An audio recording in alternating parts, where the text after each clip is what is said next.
Assalamu alaikum everyone, and apologies for the delay.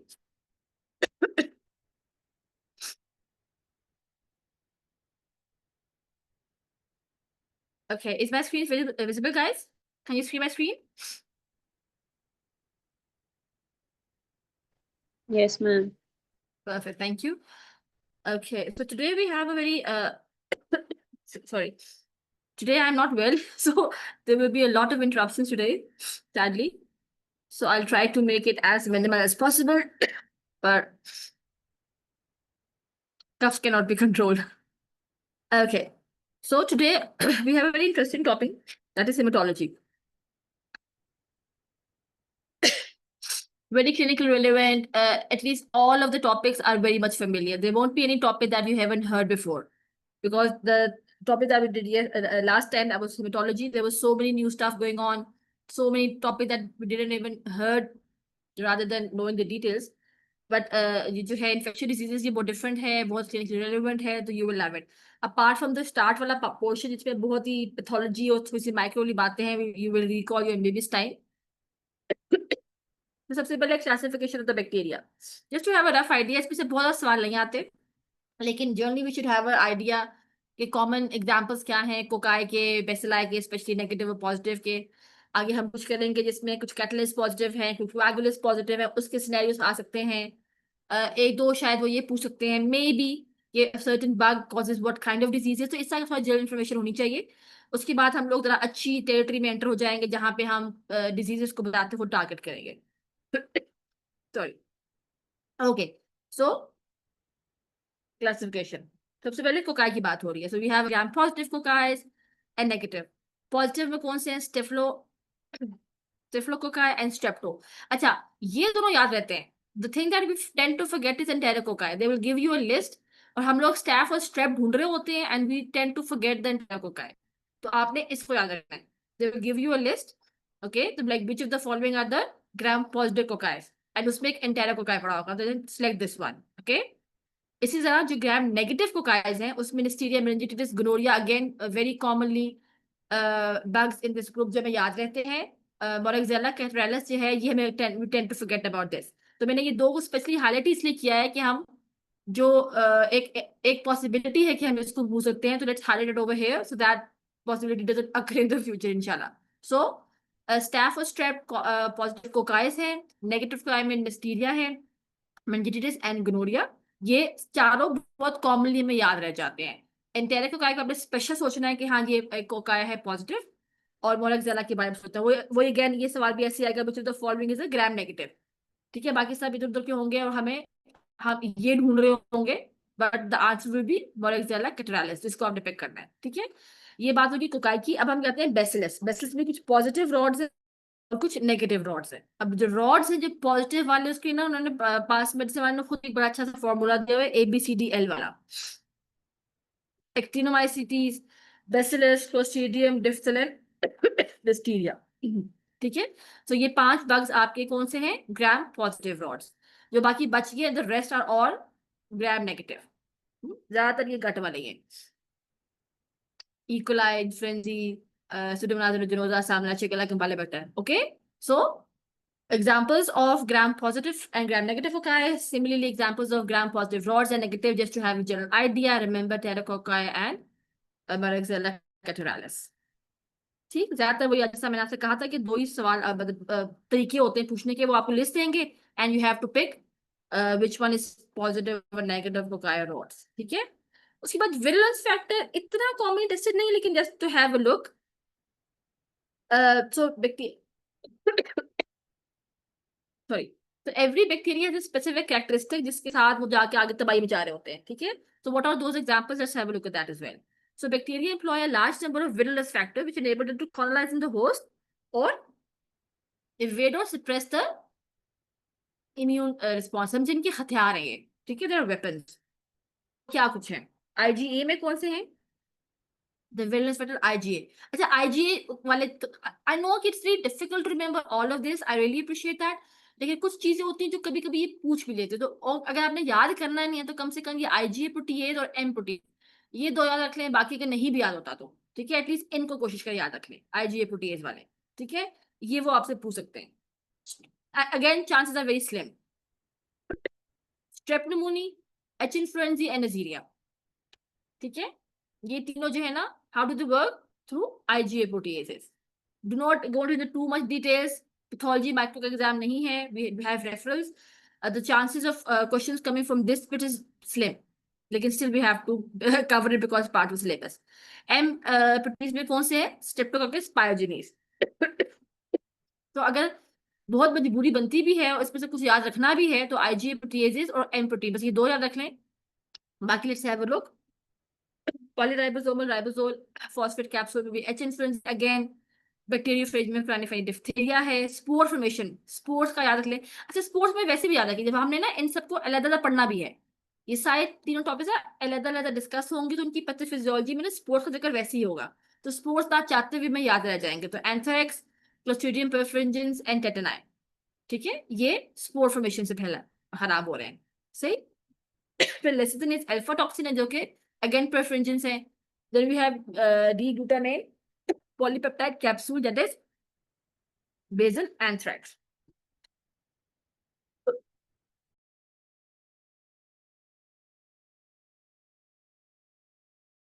Sorry guys today. Okay, अच्छा, ये ना पास medicine मैंने एक स्पेसिफिक उन्होंने दिया हुआ था एक क्वेश्चन जो मैंने उसके यहाँ पे इसको स्पेसिफिकली ऐड किया है, जो कि जब हमने विजिलेंस फैक्टर पढ़ा था तो ये वाला टॉपिक ना उसके अंदर डिस्कस नहीं हुआ था पास मेडिसिन, इवन थ्योरी में भी डिस्कस नहीं हो रहा था. वॉल्यूम डिस्टॉर्शन आ रही है. इफ इट्स बाय कफ तो हम sorry for that. Let me have a look at the connection as well. So connection तो अच्छा है, it's connected and all. Is everyone else also experiencing the internet distortion? Because pardon my voice is distorted, yes. But the volume के लिए मुझे कोई और बता दे कि is it कि बाकी सबको भी मसला हो रहा है? The rest can hear slightly distorted. Okay. That slight distortion is human distortion, I would say. That's me. I'm coughing a lot today. Okay, हाँ. So New Delhi metallo-beta lactamase 1 is a mutation that leads, ये ना carbapenem को काम नहीं करने देती. This mutation leads to carbapenem resistance, typically found in Klebsiella pneumoniae.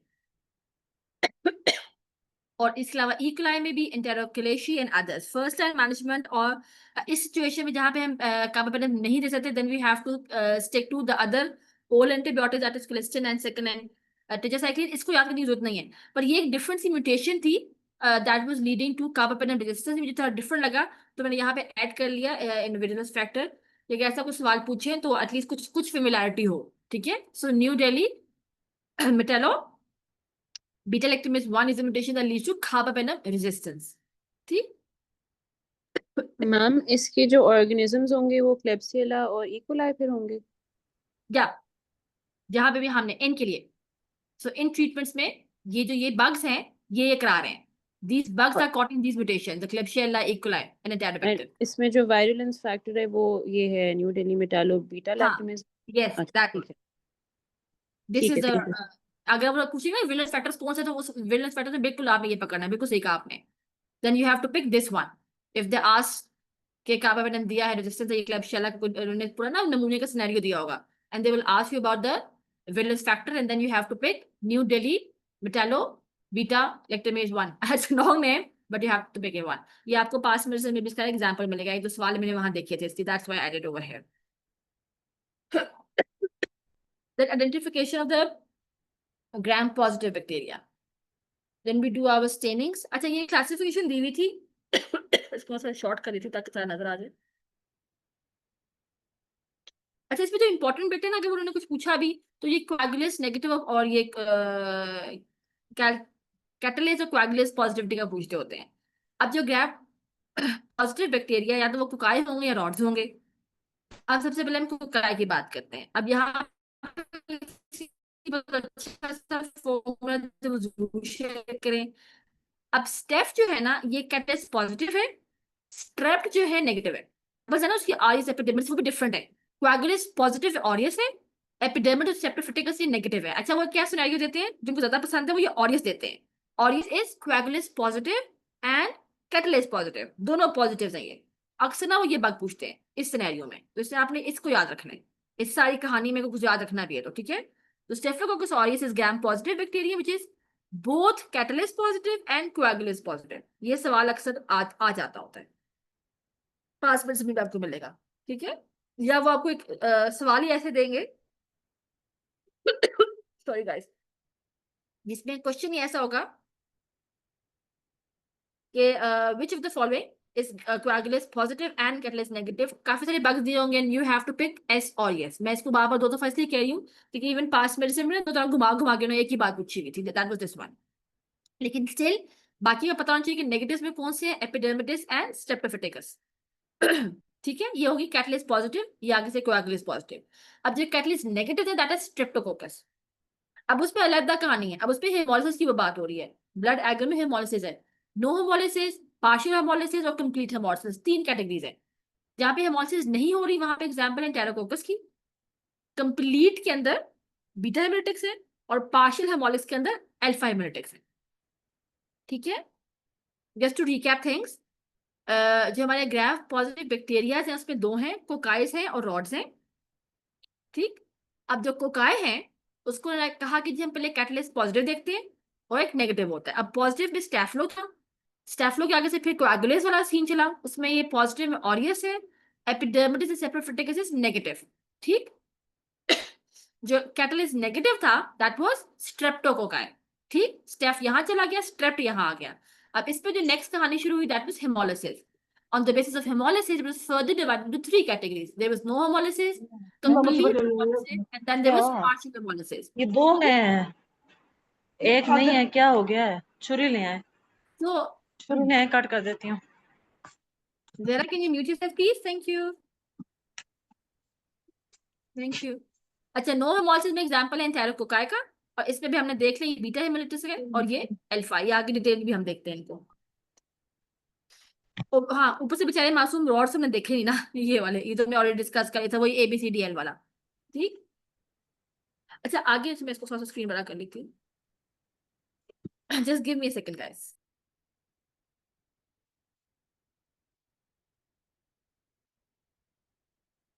ये इतना हैवी है ना, 2 लोग मुश्किल से खाते हैं। एक मिनट से मैं खोल।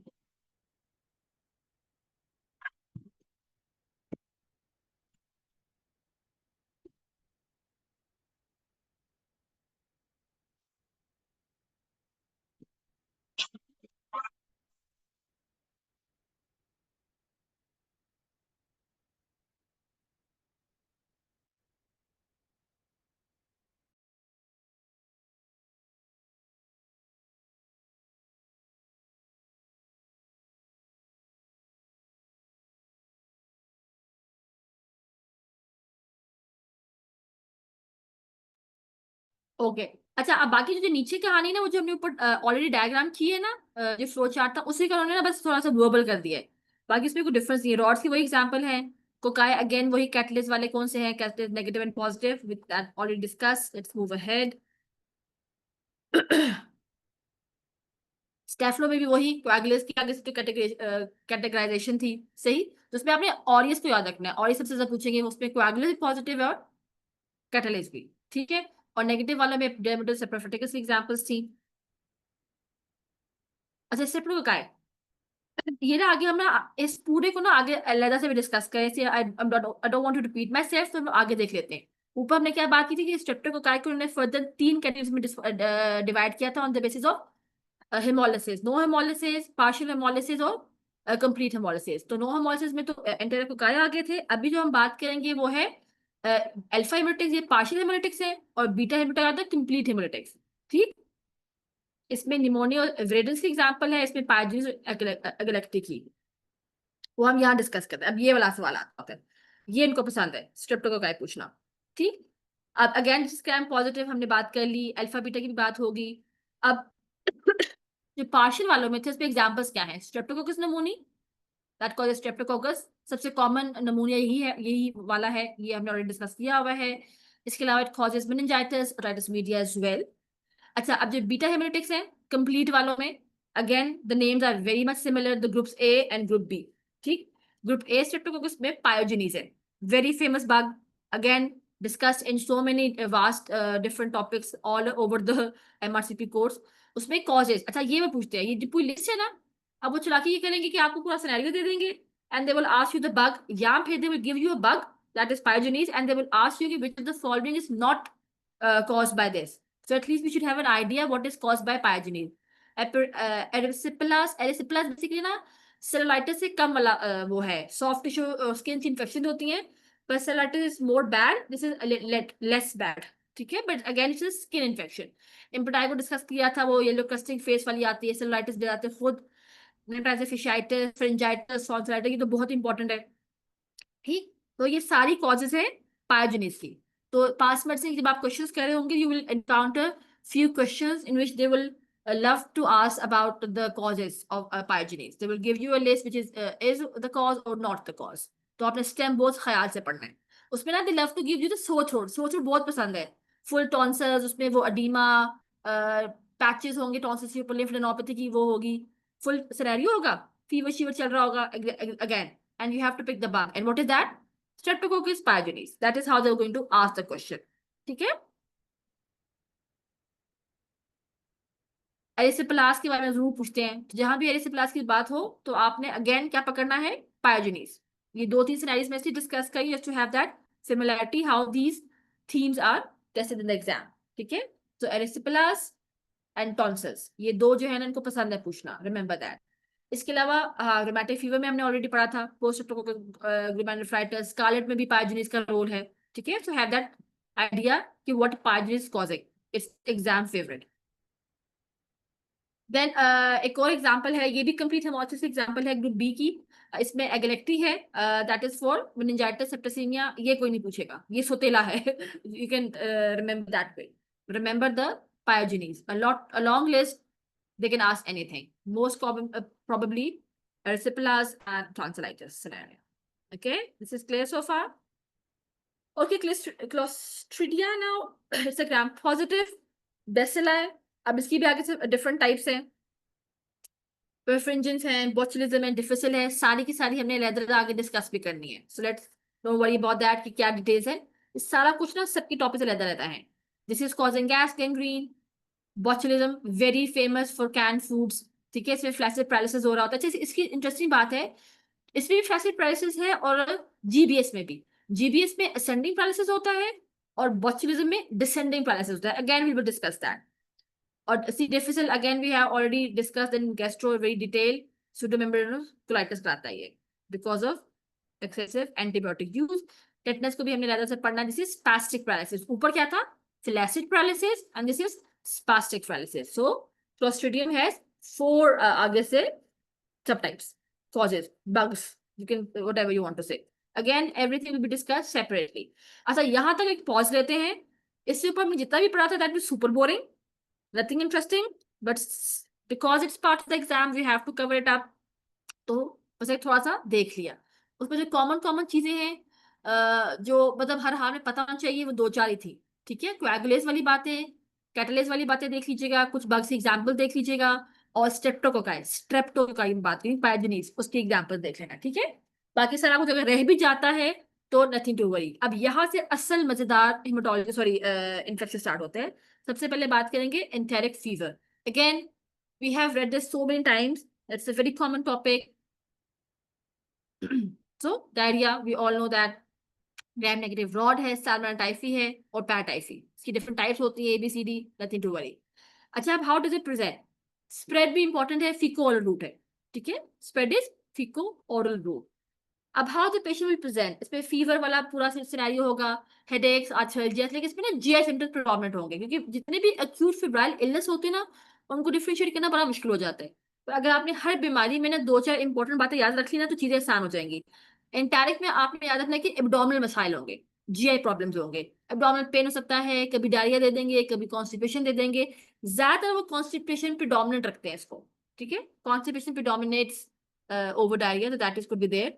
So abdominal pain, fevers with abdominal problems, think of enteric. उसके अलावा एक और बहुत इंपॉर्टेंट फीचर है relative bradycardia, इसको फैगट साइन भी बोलते हैं. So relative bradycardia वो हमेशा आपको सिनेरियो देंगे फीवर का. Everyone knows जितना भी 1 डिग्री राइज होता है, हार्ट रेट 10 बीट्स ऊपर जाता है. अब यहाँ पे फीवर तो होगा लेकिन हार्ट रेट ऊपर नहीं जा रहा, relative bradycardia होगा, हार्ट रेट 48, 50, इस तरह की दी होगी उन्होंने आपको, ठीक है। तो remember relative bradycardia Faget sign very not, मैं पैथोग्नोमिक तो नहीं कहूंगी लेकिन फिर भी एग्जाम में एंटायरिक के सिनेरियो में ये जरूर देते होते हैं, ठीक है। बाकी एब्डोमिनल पेन जैसे हमने बात कर ली, constipation again it's more of a typhoid thing. Rose spots एक डिफरेंट सी बात है, रोज स्पॉट्स ट्रंक्स पे आपको स्पॉट्स मिलेंगे, ठीक है। So just to summarise how enteric fever scenario will be there, तो fever will be there, abdominal जे symptoms will be there, relative bradycardia and चौथी बात रोज स्पॉट्स। ये चार बातें हमें याद रखनी है, तो इंशाल्लाह there will be no difficulty in picking enteric fever का scenario. Four things: abdominal problems, fever, rose spots, and relative bradycardia. Remember चार बातें, ठीक। पॉसिबिलिटीज, अच्छा ये याद रखना है, ये हमने इवन सिक में पढ़ा भी था। ऑस्टियोमाइलिटिस बहुत कॉमन है, ठीक है। नॉर्मली ऑस्टियोमाइलिटिस की नॉर्मली जनरल पॉपुलेशन में सबसे कॉमन कॉज होती है aureus. Staph aureus is the most common bug that is causing osteomyelitis, लेकिन सिकल सेल में कॉमन कौन है? साल्मोनेला, ठीक है। ये भी एग्जाम फेवरेट है, ये पूछते होते हैं, सही। इसके अलावा जो है बीट परफोरेशन के साथ सिनेरियो आ सकता है, ठीक है। मेनिंजाइटिस, पॉलीसिस्टाइटिस, क्रॉनिक, उसमें ना आपका गॉल ब्लैडर जो आपका ना क्रॉनिक कैरियर बच जाता है, उसमें पड़ा रहता है, ठीक। लेकिन वो आपसे जो पूछेंगे वो एक सिक्के वाली बात है, और एक जो सिनेरियो आता है जीआई ब्लीड वाला, ये जीआई ब्लीड का ना अक्सर वो कॉम्प्लिकेशन वाला सिनेरियो दे देंगे आपको, ठीक है। एक्सरे कराया, आप परफोरेशन नजर आ रही है, ऊपर ये symptoms and then you pick, क्या पिक करना है आपने? एंटायरिक। अच्छा, इसमें कुछ चीजें मिसिंग थी मैंने ऐड की हैं, सब लैब्स हैं। सो एंटायरिक में मुझे विडाल टेस्ट सब कुछ ऑब्सोलीट होके कुछ नहीं करना होता। जो आइडियल टेस्ट होता है ना वो कौन सा है? ब्लड कल्चर्स, ब्लड कल्चर्स, ये आप याद रखना है, ठीक है। ब्लड में शायद वो आपको ल्यूकोपेनिया देते हैं, लेकिन even WBC could be normal as well. लेकिन अगर कुछ चॉइस ऑफ इन्वेस्टिगेशन पूछेगा तो क्या करना है आपने? ब्लड कल्चर्स, वो नहीं मिस करना आपने, ऑलवेज पिक ब्लड कल्चर्स, ठीक है। So enteric summarise abdominal symptoms, constipation, diarrhoea, relative bradycardia, rose spots, very important, GI perforation की कॉम्प्लिकेशन के साथ सिनेरियो आ सकता है, और आखिरी बात ब्लड कल्चर्स। आपने इतनी बातें रखनी है याद एंटायरिक में, इंशाल्लाह this will be cover for the exam, ठीक। अच्छा, ह्यूमन बाइट का सवाल को बड़ा पसंद है, एनिमल बाइट, सॉरी, ठीक। अब एनिमल बाइट में क्या चल रहा है? So the majority are cats and dogs.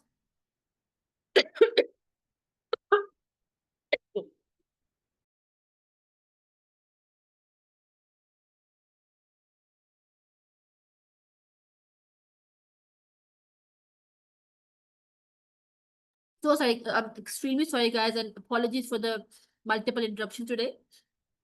Anyhow, coming back to this. अच्छा, bug, Pasteurella maltosida, जैसे भी इसको प्रोनाउंसिएट करना है आपने, लेकिन इस बग का नाम याद रखना, ये पूछते हैं। अच्छा, एनिमल बाइट्स में हमने दो बातें पूछनी है, वो लंबी कहानी याद नहीं करनी। एक तो बग पूछेंगे और दूसरा ट्रीटमेंट पूछेंगे, बस। ट्रीटमेंट और बग, बस ये आपने दो बातें याद रखनी है, और आपको इसमें से कोई लंबी कहानी याद करने की जरूरत नहीं है, ठीक है। Pasteurella maltosida, whatever you want to say this, and coamoxiclave. They love to ask coamoxiclave. Even past medicine में उनको 10 सवाल है coamoxiclave के। और ऑब्वियसली पेरेंट्स एलर्जिक होंगे तो क्या करना है? डॉक्सी और मेट्रोनिडोल। अक्सर ये दोनों ऑप्शन दे देते हैं, तो आपने सिनेरियो बहुत गौर से पढ़ना है, व्हाट इज द सिनेरियो। अगर उसमें कोई भी एलर्जिक सिनेरियो चल रहा है then you pick doxy and metro, otherwise चुप करके यू विल पिक coamoxiclave.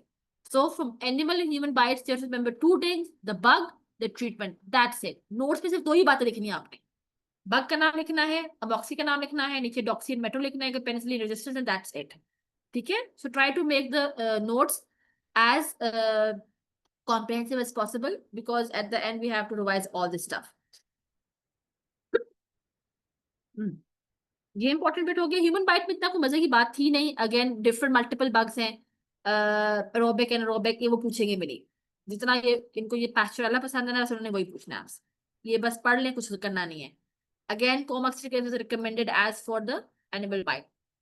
अच्छा, इसमें ये होता है कि HIV है, BC को आपने कंसिडर करना होता है, टेटनस प्रोफिलैक्सिस ब्ला ब्ला ब्ला, वो पूरी कहानी रहता होती है।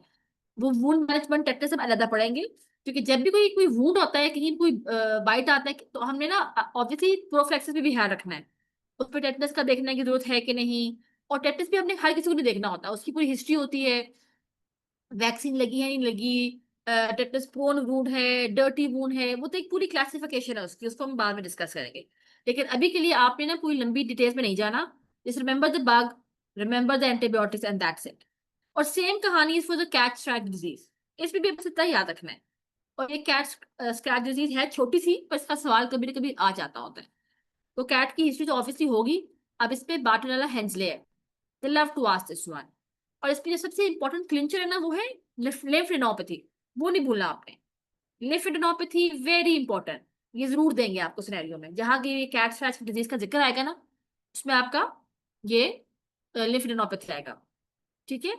सो पीछे एनिमल बाइट में हमने दो बातें याद रखी। दो बातें क्या थी? Bugs and treatment. Cat scratch में आपने दो बातें याद रखनी है, बार्टोनेला बग एंड लिम्फेडेनोपैथी, बस दैट्स इट। इसकी ट्रीटमेंट इम्पोर्टेंट है कैट स्क्रैच की? नहीं, इसमें मैंने दी नहीं, मैंने इवन ना पास में जाके अलग चेक भी किया था कि what if I miss the treatment, उन्होंने वहां भी नहीं दी हुई। It's not important that, just remember the diagnosis and the bug. जब आप पास में से क्वेश्चन भी करोगे ना, तो उसमें भी कहीं भी आपको ये मेंशन नहीं है। मैंने इवन अलग से देखा भी था, I couldn't find it. If you want a treatment तो अलग से गूगल सर्च कर सकते हैं, पर मुझे पास में से कहीं नहीं मिला।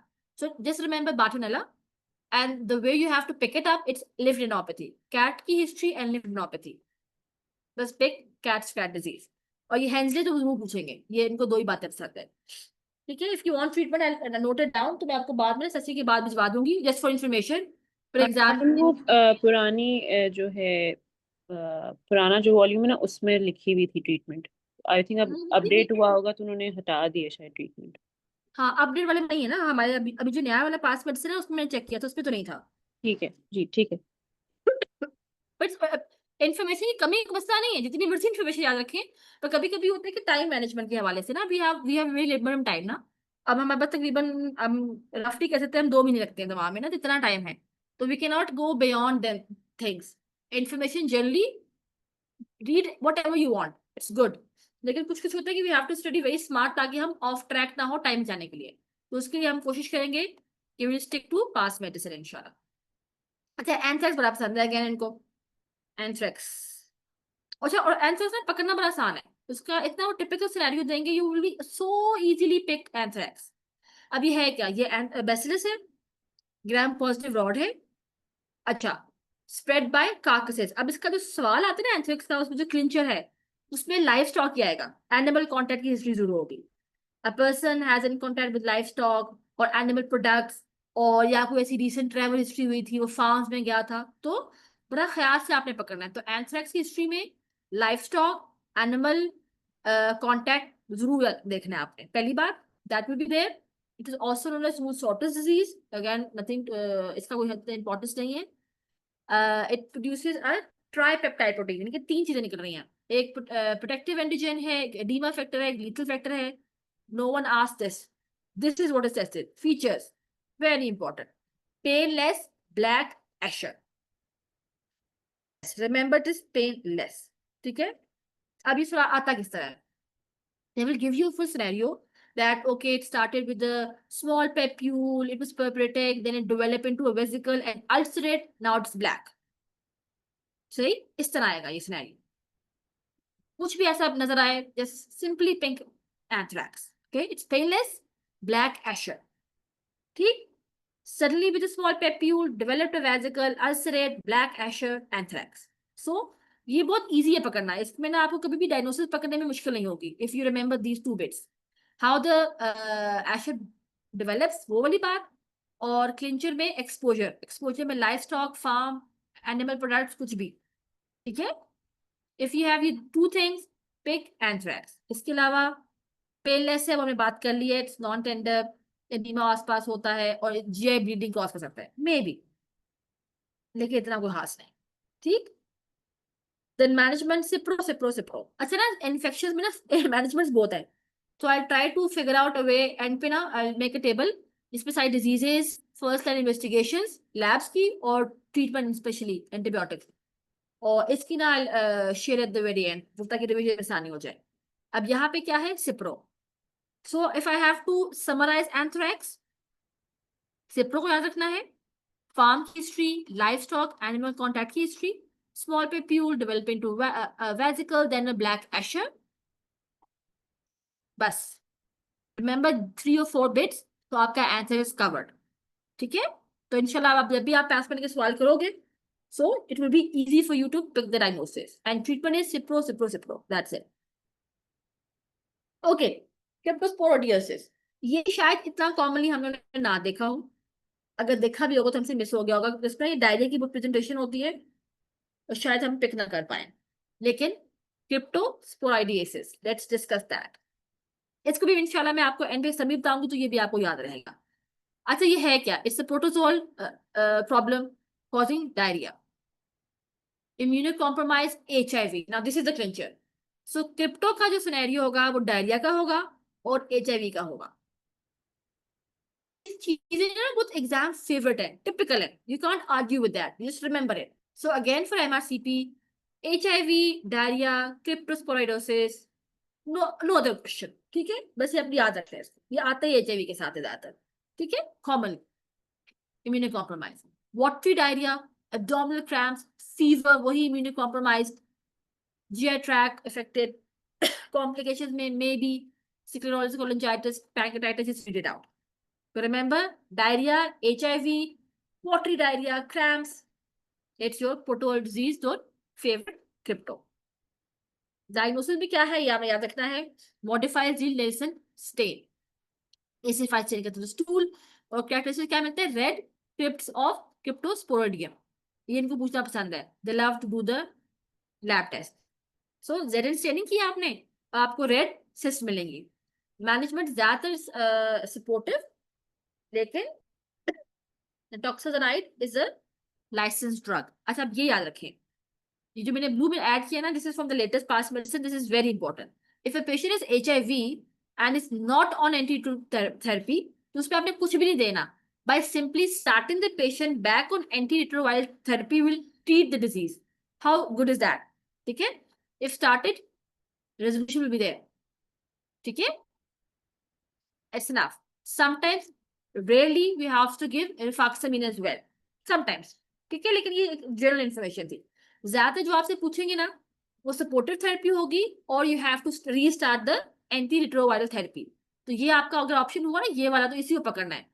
इवन दो इस पे रिफैक्सामिन या निटैक्साजोनाइड का ऑप्शन हुआ भी ना, अगर ये ऑप्शन भी नजर आ रहा है तो इसको पकड़ लीजिएगा। अगर HIV वाला सिनेरियो, ऑब्वियसली अब ये ना वो नॉन HIV सिनेरियो चल रहा हो और हम ये पकड़ ले, सो बी वेरी केयरफुल, ठीक है? So whenever I give you some clues, so there's a logic behind it, okay?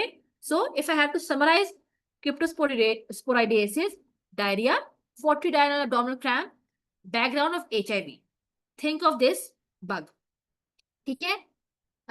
ZL staining करना है, रेड सेल्स मिलेंगे। दूसरी बात, तीसरा ट्रीटमेंट क्या है? सपोर्टिव। HIV में अब you will restart the therapy, otherwise if you have other options, those are toxazonide and rifampicin, sorry rifaximin. Ma'am ये HIV वाला रिपीट कर देंगे थोड़ा, मेरी नेट पे HIV में ये कही थी कि अक्सर सिनेरियो होता है कि HIV का पेशेंट होगा and he is not taking his medications, ठीक है? एंड नाउ ही उसमें लिखा होगा कि नॉन कंप्लायंट है, left medication for this many time, तो उसमें साफ साफ लिखा होगा कि HIV का पेशेंट है, because of any XYZ reason they are not on the treatment, now they are presented of diarrhoea, you think of cryptosporidiasis, what is the first thing to do to treat this patient? And if you have an option to restart the antiretroviral therapy, pick that one. ठीक है? कभी कभी infection इसी से resolve हो जाता है जब उसकी आप एंटीरेट्रोवायरल थेरेपी रीस्टार्ट करते हो। That is what I am trying to emphasise on. Clear? जी ma'am, thank you. Perfect perfect, ठीक है? तो ये थोड़ा सा डिफरेंट बिट है। अच्छा, एस्परजिलोमा का ये ना कि हम लोगों ने इवन उसमें बहुत अच्छा से डिस्कस किया था, किसमें? पल्मों में। पर just to quick recap, mycetoma है fungus, existing lung cavity, TB हो सकती है, कैंसर, सिस्टिक फाइब्रोसिस। अच्छा, एस्परजिलोमा की जितने भी मैंने सिनेरियोस देखे ना पास मेडिसिन में, हर सिनेरियो में एक बात थी कॉमन, वो क्या थी?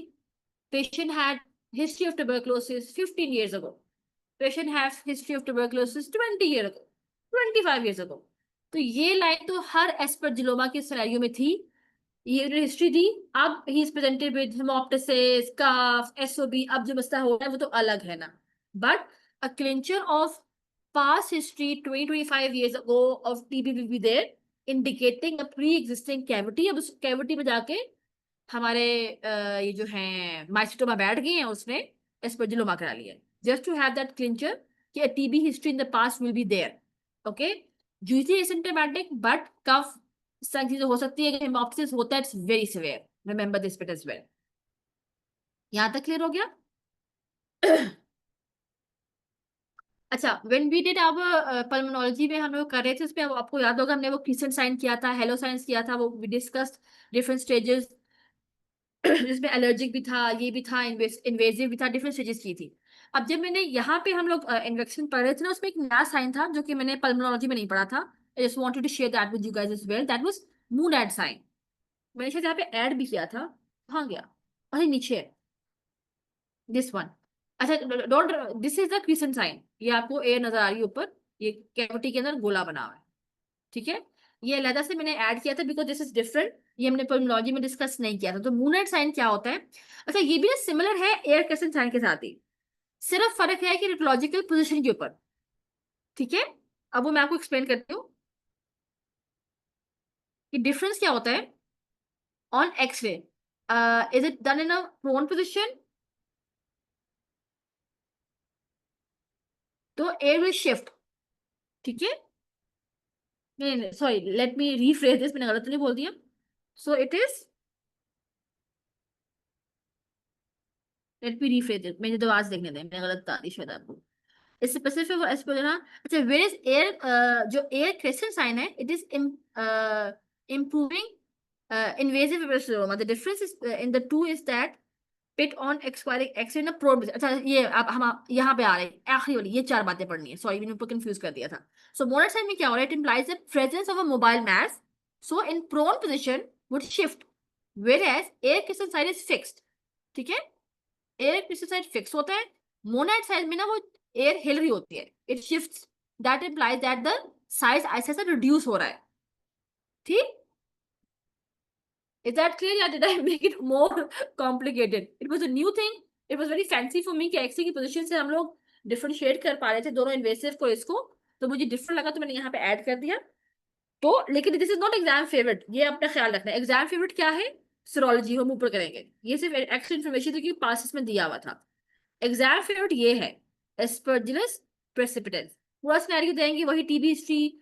अब उसको कफ होगी, हिमेप्टिसिस हो गया, एक्सरे आपने कर लिया, एस्परजिलोमा आप का शक है, तो अब आपने नेक्स्ट स्टेप ये करना है, तो कौन सा ब्लड टेस्ट होगा? Serology for aspergillus प्रेसिपिटेंस।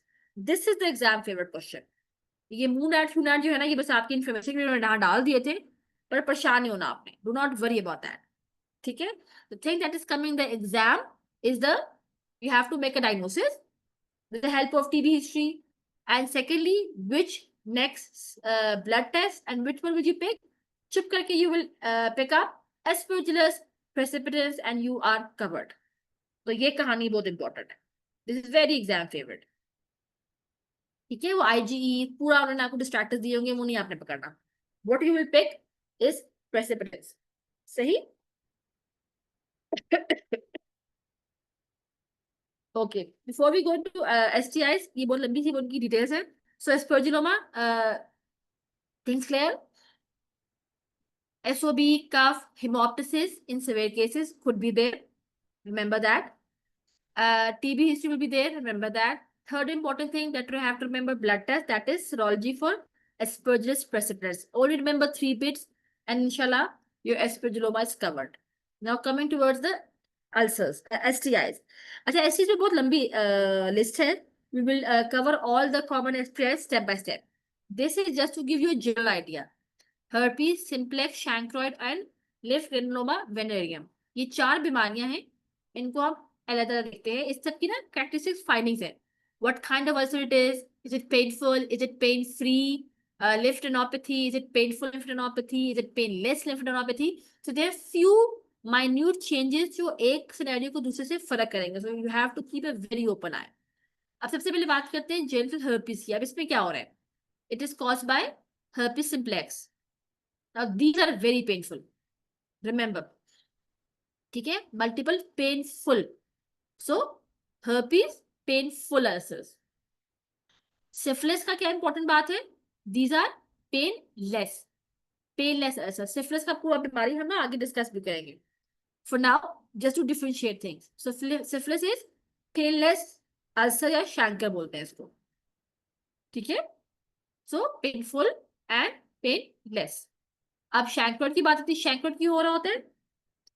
हीमोफिलिस ड्यूशरी, अब अच्छा इसमें डिफरेंट बात थी, पेनफुल जेंटल अल्सर्स, अब इसके अंदर लिम्फेडेनोपैथी आ जाती है। अब ये भी पेनफुल है, अल्सर भी पेनफुल है और यूनिलेटरल पेनफुल लिम्फेडेनोपैथी भी है, ठीक है, both are painful. Over here lymphogranuloma venereum, ये आपका क्लेमिडिया से हो रहा होता है, इसमें जो अल्सर है that is painless but the lymphadenopathy is painful.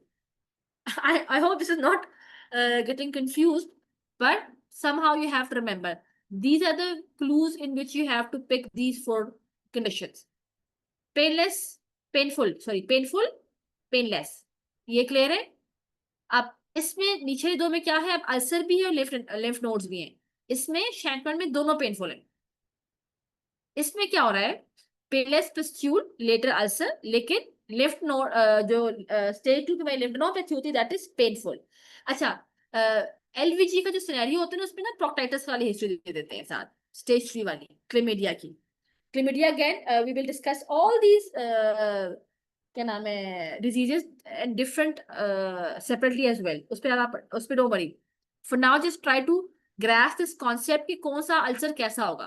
तो एसटीआई के अल्सर्स काफी सारे हैं, herpes is painful, syphilis painless, chancroid both ulcer and lymph nodes are painful, while in lymph granuloma venereum जो कि LGV है chlamydia से हो रही है, स्टेज 1 में अल्सर बताते खुद जो है वो शुरू में पेनलेस था, स्टेज 2 में जो lymphadenopathy that is painful.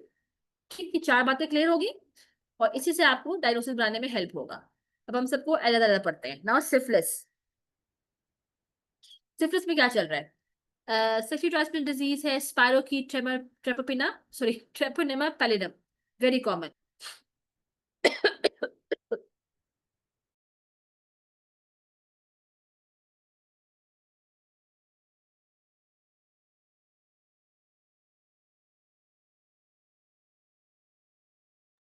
Sorry excuse me that. So syphilis क्या है, spirochaetes, treponema pallidum, this is common. अच्छा इसमें अब 3 स्टेजेस हैं, you have to remember this, this is how the scenario is going to be, so remember all the stages: primary, secondary and tertiary। Primary में क्या, chancre, जो हमने पीछे बात की थी, it's painless ulcer at the site of sexual contact, local non tender lymphadenopathy. अच्छा अब सिनेरियो कैसे आता है, उसमें ना they will merge the primary features with the secondary features, that there was a lesion at the genitalia now following a rash in the body, this is how the scenario will be for syphilis। उसमें क्या होता है, secondary phase में ना there is rash on the trunk, palm and soles, let me show the rash as well, ये palm soles में इस तरह की rashes होती हैं, ठीक, और वो scenario देते ही इस तरह है। first it will be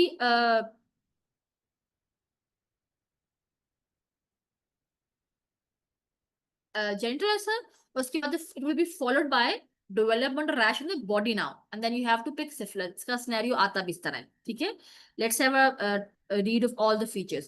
अब प्राइमरी में क्या चल रहा है, शैंकर है, we already discussed primary ulcer है, ठीक। सेकेंडरी फीचर्स में सिस्टमिक फीचर्स है, फीवर है, लिम्फेडेनोपैथी है, rash, very important, let me highlight this rash again because this is going to be there and we have to pick it up, ठीक है। rash and palm and soles very important। Buccal snail track ulcers, not that commonly asked।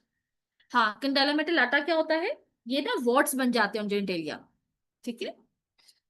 Again may be it could be there, but the important thing is सबसे पहले genital ulcer followed by fever, lymphadenopathy, very important, or rash on the trunk, sole and palm, and then you have to pick syphilis। तो इस तरह ये scenario आएगा। Now very important is the tertiary phase।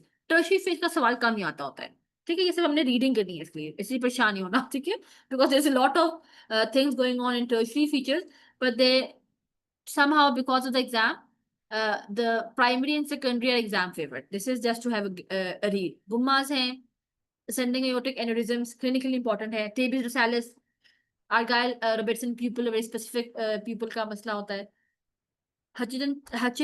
हचिनसन्स teeth होते हैं, mulberry molars, Google image पे जरूर देखिएगा, you will never forget these,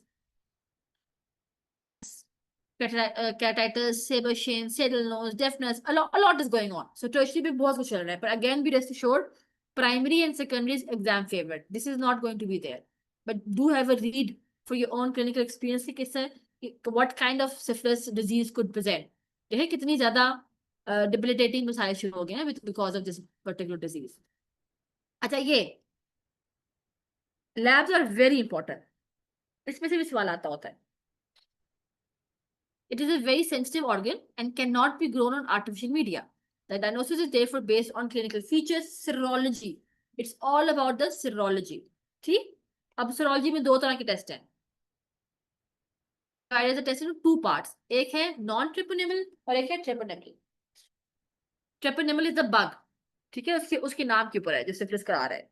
Treponemal pallidum हमने शुरू में बात की थी ना, in the very beginning, the name of the bug. Remember? कहाँ गया? ये Treponema pallidum. So serology की टेस्टिंग है ना, इसके ऊपर डिपेंडिंग है. जो आप सोचोगे नाम कहाँ से आया.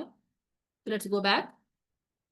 Serology में we have two tests, non-treponemal and treponemal. ठीक, इसके अंदर नॉर्मली वो कार्डियोलिपिन टेस्ट भी बोलते हैं, लेकिन कभी कभी they will just say non treponemal, तो do not be confuse for that and cardiolipin the same. इनको हम बाय बाय डिस्कस करते हैं. अच्छा इसको मैं थोड़ा ऊपर कर लूँ, नीचे आपको नजर आ जाए ताकि.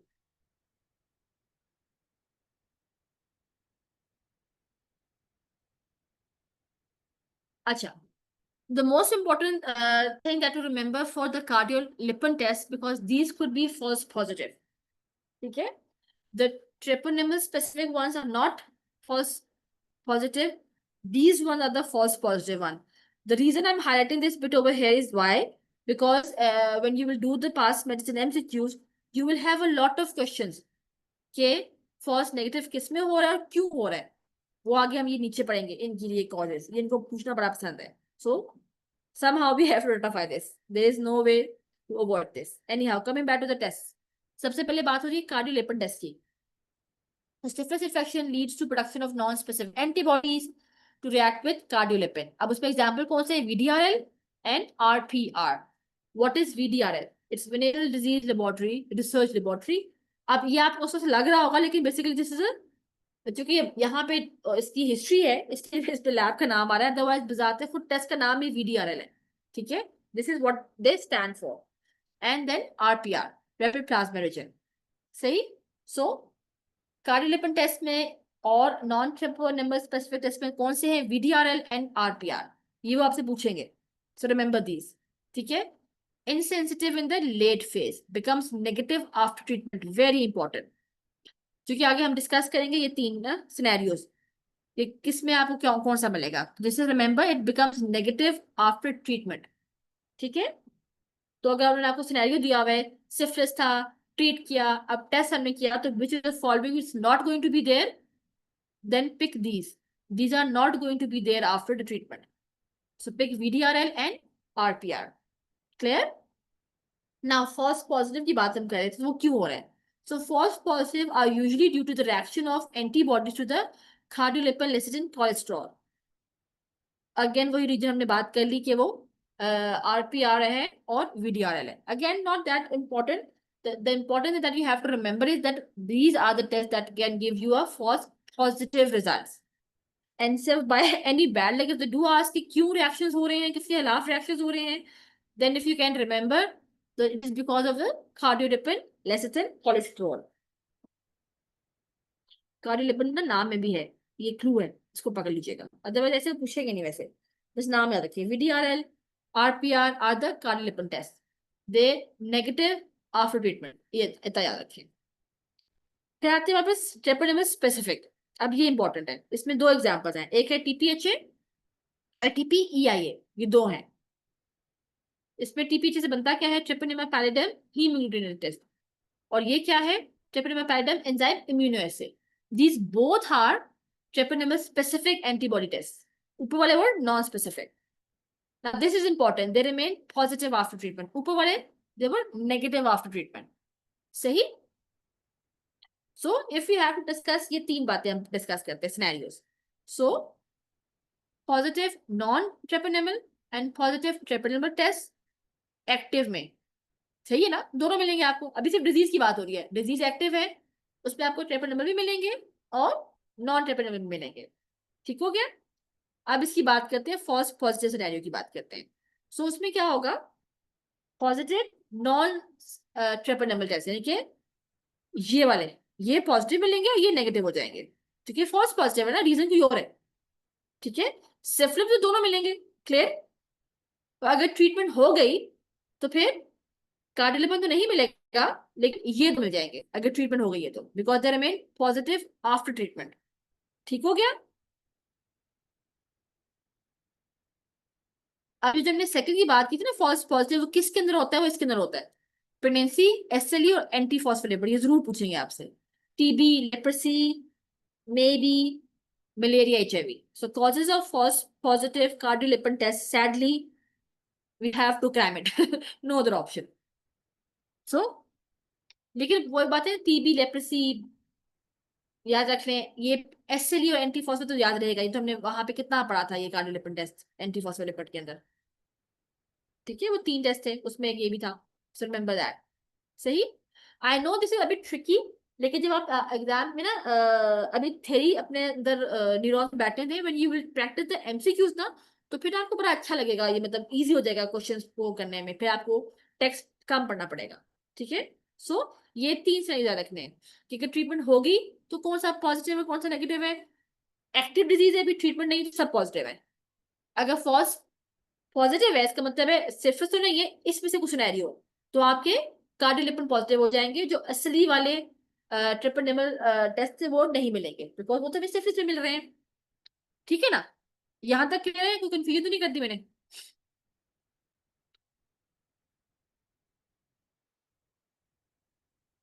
उसके बाद है मैनेजमेंट, ये इंपॉर्टेंट है।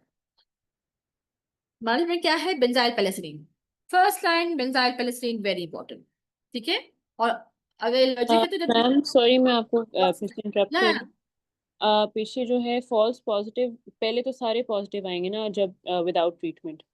हाँ हाँ, ठीक है, अगर सिर्फ उसके बाद जब ट्रीटमेंट हो जाएगी तो वीडीआरएल और आरपीआर पॉजिटिव हो जाएगा, और हमारे पास ये जो टीपीईआईए और टीपीएच है वो जो है नेगेटिव हो जाएंगे। ऐसा ही है? नहीं नहीं, उल्टा है, उल्टा है। अगर आपका सिफिलिस है और आपने ट्रीटमेंट कर दी, तो फिर आपका वीडीआर और आरपीए नेगेटिव हो जाएगा ना, बिकॉज दे आर हाँ नॉट जी, सीन। वो नेगेटिव हो जाएंगे, ठीक हाँ है। एग्जैक्टली, और टीपीएच है और वो तो पॉजिटिव होंगे ना। एग्जैक्टली, बिल्कुल। और अगर फॉल्स पॉजिटिव है तो फिर वो हमें कैसे पता कि टीपीएच है या कोई और नहीं, फिर वो आपको नहीं मिलेंगे ना, क्योंकि टीपीएच तो हमें सिफिलिस में मिल रहा है। फर्स्ट पॉजिटिव का मतलब ये है कि कार्डियोलिपिन टेस्ट तो पॉजिटिव आए, but the reason is not syphilis, it's because of the other conditions like HIV चल रहा है बीच में, it could be SLE, it could be leprosy. ठीक है, तो उसमें ये बाकी भी नहीं आएंगे, फिर कोई भी नहीं आएंगे टेस्ट? हाँ, उसमें जो आपकी जो है ना नीचे वाले ये, टीपीएच है और टी। हाँ वो नहीं मिलेंगे आपको, या ठीक है, वो नहीं ठीक है, मिलेगा, क्योंकि वो स्पेसिफिकली आपको सिफिलिस में मिलते हैं। ठीक है, thank you ma'am. No worries. ठीक, अब हमने इसको ट्रीट कैसे करना है, वो तो लंबी हमने मुश्किल कहानी कर ली, डायग्नोसिस भी कर लिया, तो कंग्रेचुलेशन ऑन दैट, इन्वेस्टिगेशन भी कर ली, double congratulation. Now the thing is how do we treat the patient, that is I M benzyl penicillin, other option is doxycycline, doxycycline. अच्छा, now this is a very interesting phenomena. Let me highlight this phenomena, which is very difficult for me to pronounce. Is Javer-Rexemer reaction.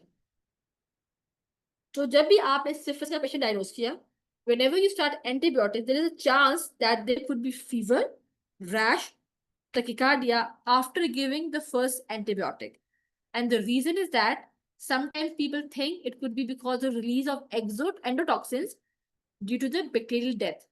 And that is why we have this whole reaction going on. अब आपने याद रखना है कि this is not allergic reaction. No. ये allergic reaction नहीं है. This is not anaphylaxis. Do not bring out your anaphylaxis. Adrenaline. No.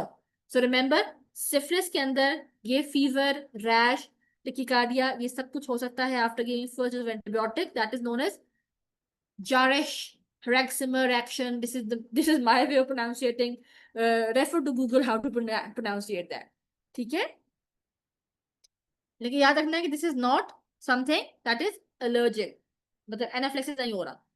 तो क्या करना होता है? No treatment is needed, it will settle, तो only that you have to give is antibiotic. अच्छा, ये भी आपसे पूछ सकते हैं सिर्फ एक तो। अच्छा, अब आपको जस्ट हैव दैट रीकैप कि एग्जाम में पूछेंगे क्या। एक तो आपसे पूछेंगे कि डायग्नोसिस, वही उसमें रैश, अल्सर, जेनिटल अल्सर, उसके बाद स्किन पे रैश हो गया, you have to pick syphilis. दूसरा आपसे इन्वेस्टिगेशन पूछेंगे, तीसरा आपसे वो ट्रीटमेंट पूछेंगे, चौथा वो ये करेंगे सारा कुछ कर दिया हमने, अब ये रिएक्शन हो गया, नाउ व्हाट टू डू। अब उसमें इतना कुछ चल रहा होगा, give fluids, oxygen, anaphylaxis, blah blah blah, no, it's, अगर कोई ड्रग देनी भी है इट्स ओनली एंटीबायोटिक्स। तो ये भी पास मेडिसिन में सवाल है, इसलिए मैंने इसको मेंशन किया था, तो रिमेंबर दैट इज वेल। ठीक है,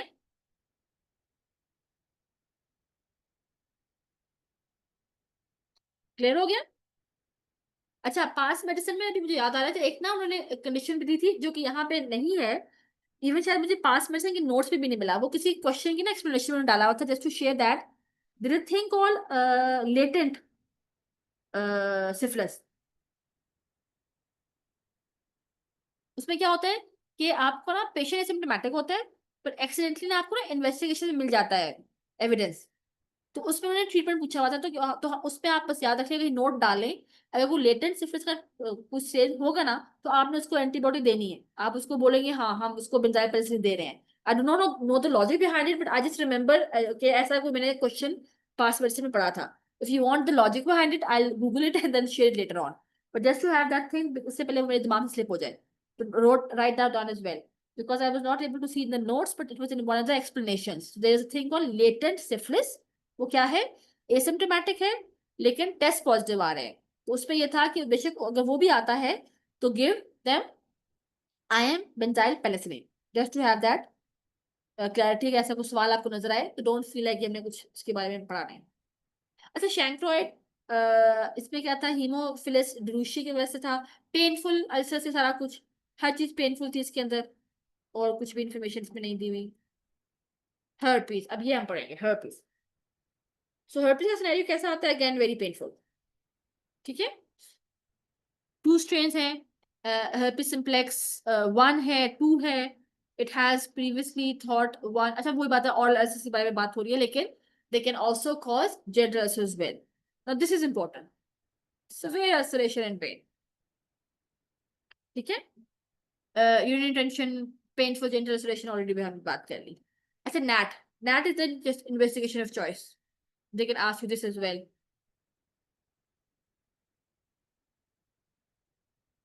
ठीक है, NAAT, again inshallah I'll provide all the first line investigation antibiotics at the end, ताकि आसानी हो जाए।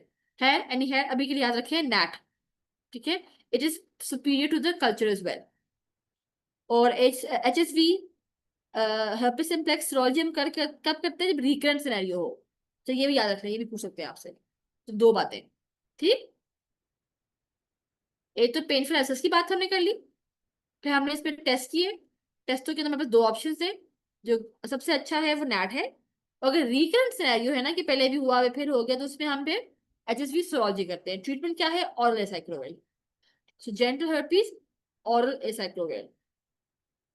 ठीक है, बाकी वो जो सिम्टोमेटिक थोड़ा एल्जीजिक, सिडबाथ, सॉर, तो सारा कुछ चल ही रहा होता है, लेकिन स्पेसिफिक चीज याद रखते हैं, वो है ऑरल एसाइक्लोविर। Pregnancy में, so elective cesarean at the term is advised if primary attack of herpes occurs during the pregnancy at greater than 28 weeks.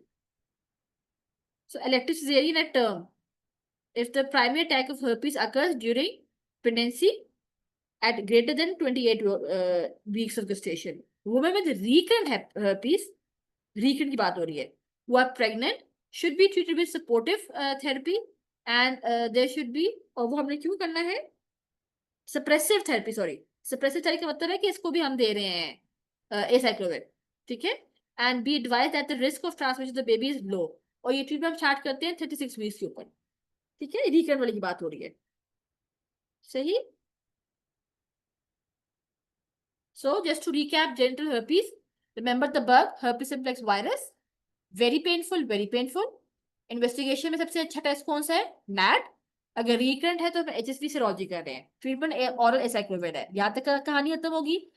अच्छा, प्रेगनेंसी में ना उनको चिकन पॉक्स बहुत पसंद है, ज्यादातर वो चिकन पॉक्स देते हैं, लेकिन हम ये पढ़ लेते हैं herpes in pregnancy, just to have that कि हमने सिलेबस कवर कर लिया। सो अगर तो 28 वीक्स के बाद आपको हुआ है प्राइमरी अटैक, अब ये प्राइमरी अटैक की बात थी, ये दिस इज प्राइमरी और दिस इज रिकरेंट, तो then we do elective caesarean at term. और अगर रिकरेंट है ठीक है, उसमें हमने सुप्रेसिव थेरेपी देनी है। सुप्रेसिव थेरेपी का मतलब ये है कि हम उसको एसाइक्लोविर दे रहे हैं, and that is started from 36 weeks.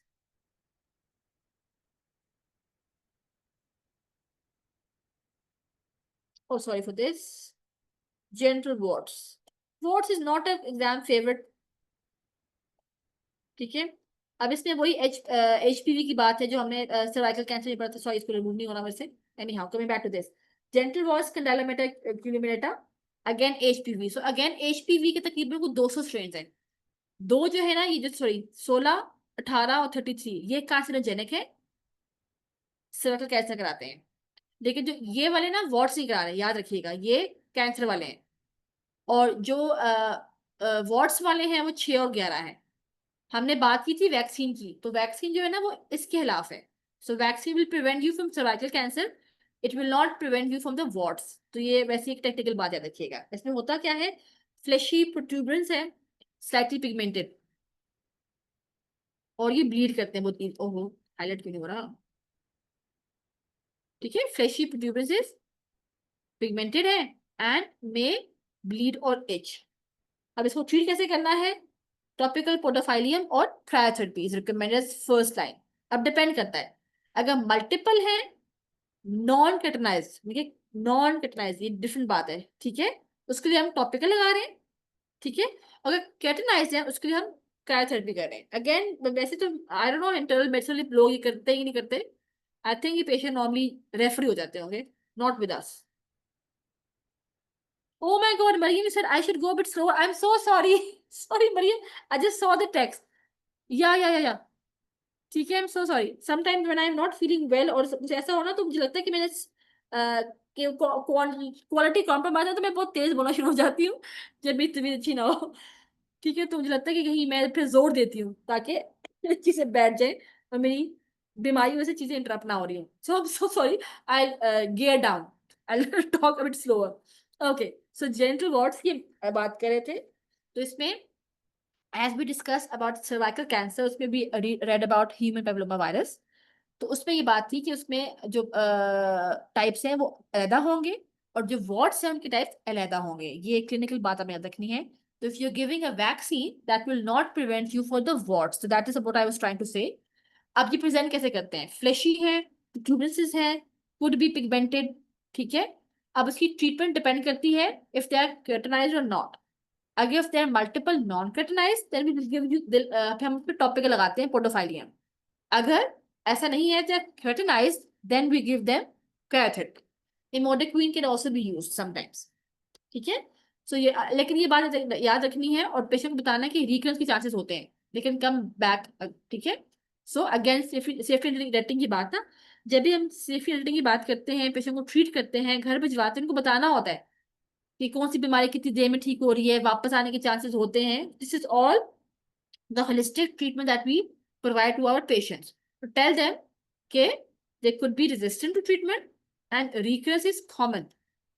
ठीक है, that is, लेकिन general ward trust me exam में को नहीं आना इसमें। और ये HPV वायरस की भी बात होगी, हमने डिस्कस किया था कि 6 और 11 जो है वो वार्ड्स करा रहे हैं, 16, 18 जो है वो कैंसर करा रहे हैं। लेकिन इसके अलावा याद रखें कि HPV is notorious not for cervical cancers.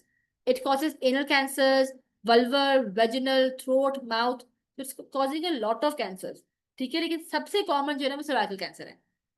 और इसके अलावा HPV के अलावा there are other factors that are leading to cancers as well, which is smoking, combined causative pill, high parity. All of these risk factors for cervical cancers as well.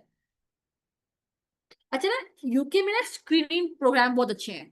They have very good screening programmes ना, जहाँ की भी में परेशानी होती है for any cancers, कोई भी ऐसी debilitating disease that can affect life, they will always put in surveillance. तो उनकी प्रिवेंटिव मेडिसिन बहुत स्ट्रॉन्ग है along with curative and medicine as well. Pakistan में भी हम लोग सिर्फ ट्रीट ही करी जा रहे हैं, प्रिवेंशन पे काम नहीं हो रहा, पर over there service is very strong. So coming back to this, अगर testing for HPV is now part, वही सर्वाइकल स्क्रीनिंग की बात कर रहे थे वो, if a smear is reported borderline, so वही ये पैप स्मेयर की बात हो रही है। ठीक है, so pap smear is very common over there, 3 to 5 years के बाद वो हो रहे होते हैं। NHS वाले घरों में लेटर्स भिजवा रहे होते हैं, so it's a very common thing over there, everyone known about there कि उनकी पैप्स में की अपॉइंटमेंट्स कब आ रही है। Anyhow, coming back to this, if a smear borderline आता है या माइल्ड डिस्करियोसिस आता है, तो उसको वो कहते हैं कि हम HPV की टेस्ट करेंगे। अगर तो HPV नेगेटिव आ जाता है, ऑल गुड, सेंड बैक, अगला follow up after 3 to 5 years। हाँ, अगर it comes out positive, then we will refer the patient for colonoscopy, sorry मैं क्लोनोस्कोपी कहने लगी थी, कॉल्पोस्कोप, ठीक है, नॉट क्लोनोस्कोप, कॉल्पोस्कोप, ठीक है, रिमेंबर दैट इज इट। ठीक, स्पैक्समेल कराया, उसमें कोई आपको बॉर्डरलाइन या डिस्कोरियोसिस मिला, आपने HPV टेस्ट कराया, इसका ना वो DNA टेस्ट होता है, वो हम कराते होते हैं। एनी हाउ, सो वो टेस्ट कराएंगे, अगर वो नॉर्मल है तो back to routine screening, abnormal है then colposcope, again speciality. Immunisation की बातें हमने कर ली थी, कोई भी नहीं पूछेगा इससे सवाल, don't worry. Chlamydia, very exam favourite, chlamydia हमने करना है। अच्छा, क्लेमिडिया और गोनोरिया याद रखें, को इन्फेक्शन के दौर में आते होते हैं, ये आपको सिर्फ थोड़ी क्लिनिकल बात आ रही है। So chlamydia and gonorrhoea, they often come together. If you think someone is chlamydia, you're treating for chlamydia and it's not getting better, it means it also has gonorrhea. The minute you start treating gonorrhea, सब ठीक हो जाता है। तो इस तरह की बात होती है, ये अक्सर सिनेरियो में भी आता होता है कि गोनोरिया का ट्रीटमेंट दिया, पेशेंट ठीक नहीं हुआ, तो अब क्या हुआ, बच्चा उसको क्लेमिडिया भी था। सो रिमेंबर, को इन्फेक्शन दे, पर अगेन इट्स नॉट नेसेसरी कि सब में होगा, लेकिन the chances are there, so remember that for your clinical point of views। Anyhow, coming back to chlamydia, the most prevalent sexually transmitted disease, सबसे prevalent, common, और bug का नाम क्या है, Chlamydia trachomatis। ठीक, just to have that read of the basic stats, exam में नहीं आएगा, 1 in 10 is affected, incubation 7 to 21 days, कुछ भी नहीं आएगा। अब यहाँ से कहानी शुरू होगी, अब आएगा क्या। So normally they are asymptomatic, but this is how the patient will present. Women में cervicitis discharge, bleeding, dysuria, men में urethral discharge, dysuria। ठीक, कॉम्प्लिकेशन में ऑब्वियसली स्प्रेडिंग, सारे आइटिस शुरू हो जाएंगे, एपिडिडमोर्काइटिस, pelvic inflammatory disease, endometritis, आसपास की चीजें खराब हो रही हैं।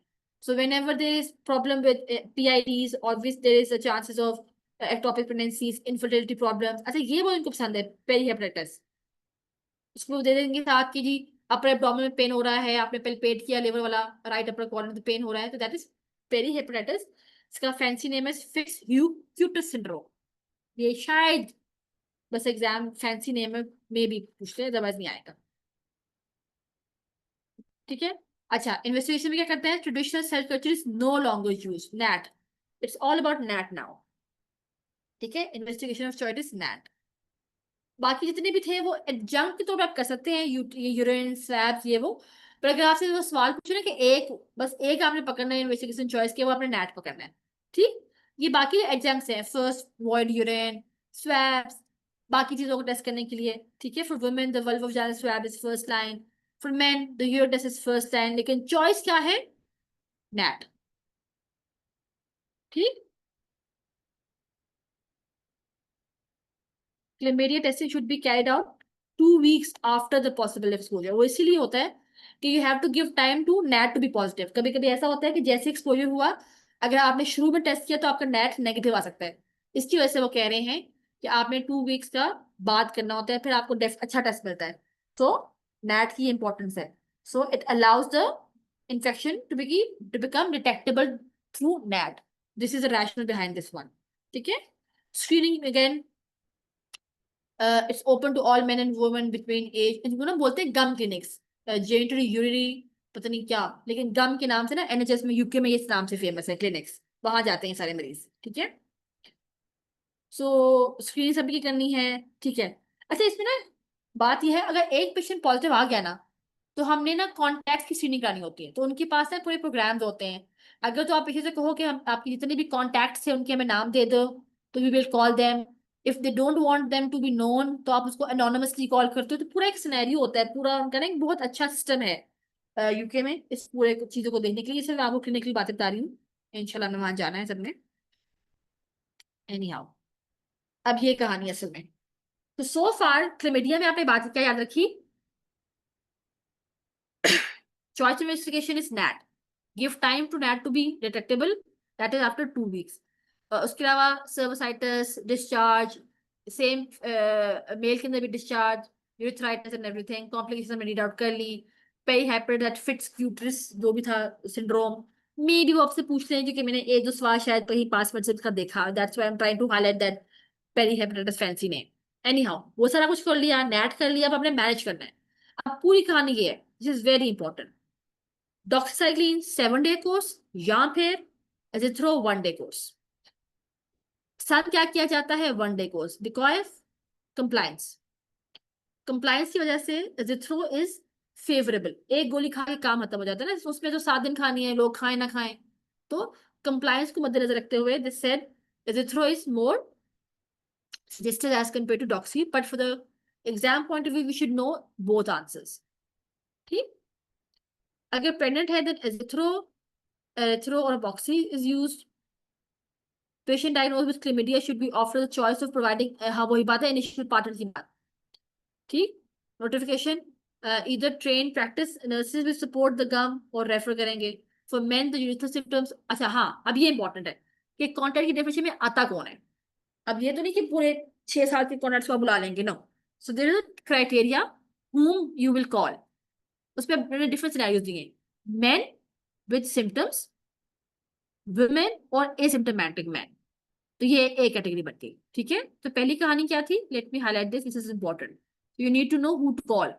सो if someone has urethral symptoms, so all contact since and 4 weeks prior to the onset of symptoms. So इस दौरान जितने भी कॉन्टैक्ट्स जो होंगे, you have to call them for testing and treatment. लेकिन वो अगर विमेन्स हैं एंड एसिम्प्टोमेटिक मैन है, उसके लिए क्या होगा, all partners from the last 6 months और the most recent sexual partner should be contacted.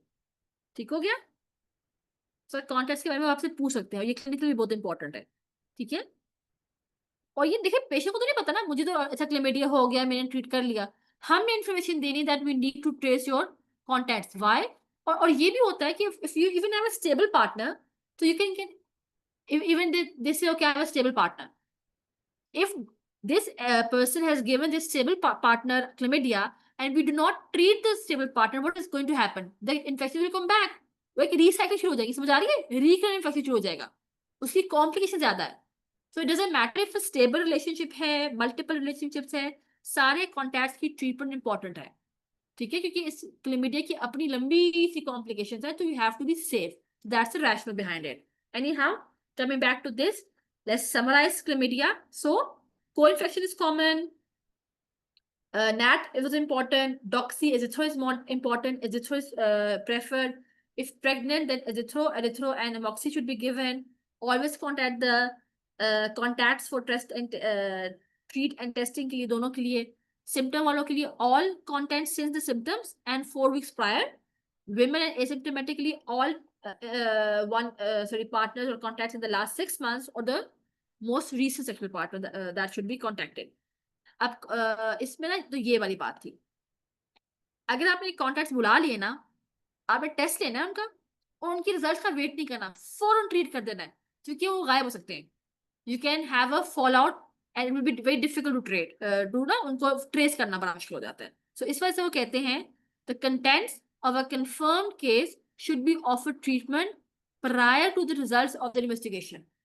Sample लिया, स्वैब लिया, जो भी आपने करना है, साथ ही ट्रीटमेंट दी, रिजल्ट आता रहेगा. अब ये ना आप रिजल्ट के इंतजार में बैठे उसको ट्रीटमेंट ना करें, ऐसा नहीं करना. Treat then test. इसका ये मतलब, इसका ना ये बड़ा ख्याल रखना है. लोग समझते हैं कि स्वैब या वो नहीं करना और ट्रीटमेंट दे देना, नहीं, वो ले लेना है, रिजल्ट्स का इंतजार नहीं करना. That is important over here. ठीक है. अच्छा यहाँ पे थोड़ा सा वेट कर लेते हैं. We will continue this from tomorrow. I'm not feeling that well, so apologies for that. So maghrib ka time bhi ho raha hai, and plus I do not have the energy to speak more, or because of low energies I was trying to compensate and talking very fast. Sorry Mariam for that. It was difficult to track my speed, so apologies for that. Let's stop over here. अच्छे topics हमने cover कर लिए, तो उसमें काफी clinical बातें भी थी, very exam favourite topics as well. So inshallah we will continue infections tomorrow. Meanwhile, try to do MCQs as many as you can because 500 plus MCQs हैं and we have to cover this. Next week हमारा थोड़ा सा आसान है तो we can even drag next week की कोशिश करें उससे आगे ना जाए. कोशिश करें 2 हफ्तों में इन्फेक्शंस हम निकाल लें. ठीक है? और आगे भी इंटरेस्टिंग टॉपिक्स हैं वो भी बहुत क्लिनिकली रेलेवेंट है तो you will like it. Any questions so far? कोई सवाल कोई एम्बिगुइटी? मेरा कुछ होमवर्क था जो मुझे खुद भूल गया. एक तो मैंने बताना था कैट डिजीज की ट्रीटमेंट और दूसरी मैंने क्या बात बतानी थी? I forgot. I think it was a pathophysiology about syphilis something ना? किसी को याद है मेरे टास्क? मुझे खुद भूल गए. Anyhow, if someone remembers to text me, I'll come back. मुझे हेंसडे याद आ गया उसका मैं ट्रीटमेंट आती हूँ. ईमान पूछ रही थी. बाकी से यू टुमारो. Allah Hafiz.